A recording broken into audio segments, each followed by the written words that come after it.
s'oppose à midi sur Europe 1, Mathieu Noël. Vous écoutez Europe 1, il est midi 22. Rien ne s'oppose à midi continue avec Eva Rock, Didier François, Axel de Tarlet et celui qui va à présent soulever un coin du voile que j'avais pudiquement jeté sur notre dîner d'équipe de vendredi. Dîner hautement productif et très peu arrosé. On a parlé avec cette tripe.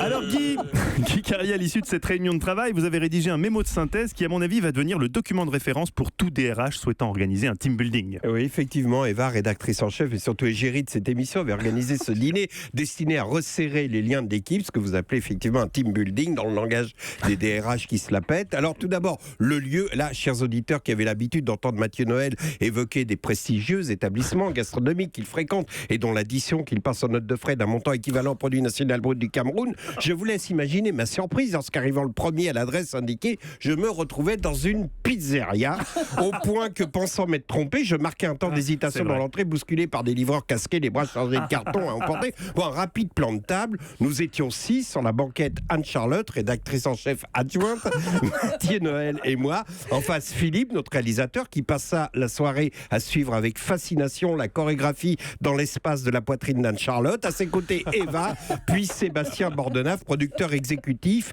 Titre légèrement surcoté lorsqu'on sait que l'essentiel de son activité consiste à destiner en régie pendant l'émission des petits Mickey dans les coins du conducteur de l'émission. D'entrée, afin de détendre l'atmosphère, Eva commande des Spitz. Alors, le Spitz, oui, Spritz, ça n'a l'air de rien, mais ça désinhibe. Là, j'en ai pas pris, je suis inhibé. Donc, par exemple, Anne-Charlotte, qui, avant le Spritz, nous vanta les vertus de l'astrologie en l'étayant par une démonstration scientifique, à savoir... Et on ne dit pas la vérité. Oui, parce qu'Anne-Charlotte commence ses phrases en faisant « Ah, c'est un onomatopée », accompagné d'un mouvement circulaire capillaire façon L'Oréal. Ah, tu vois, l'astrologie, c'est vachement important parce que l'être humain est constitué de 70% d'eau. Quand on sait l'influence de la Lune sur l'eau des océans, tu imagines l'effet sur le corps humain.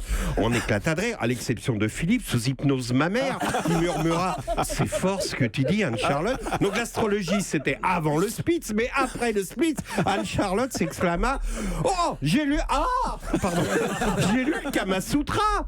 C'est vachement compliqué, les positions. » Et Eva Rock, voulant montrer que dans le domaine de la sexualité, rien ne lui était étranger dans ça.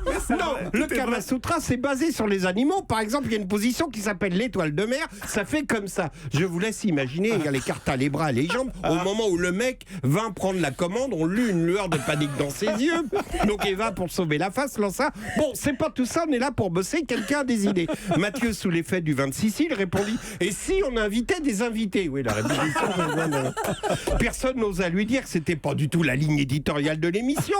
Et afin de montrer que je possède un carnet d'adresses impressionnant, je proposais de chercher donc un invité dans ma liste de contacts. En voyant Chancel, je raconte que lorsque j'apprends la mort d'une célébrité dont j'ai le numéro dans mon agenda, je téléphone à ce numéro dont quelquefois les proches n'ont pas encore résilié la ligne. Et dans ces cas-là, c'est assez bouleversant d'entendre la voix du mort dire « Je ne suis pas là, je vous rappellerai dès que possible, etc. » Et là, Eva, « Ah, vas-y, téléphone à un mort. » Bon, j'appelle Jean-Pierre Coff, on était dans les C. Bon, pas de chance, c'était le message standard et impersonnel de sa messagerie. Donc, bon, dans mon répertoire, pas très loin de Coff, je tombe sur Claire Chazal.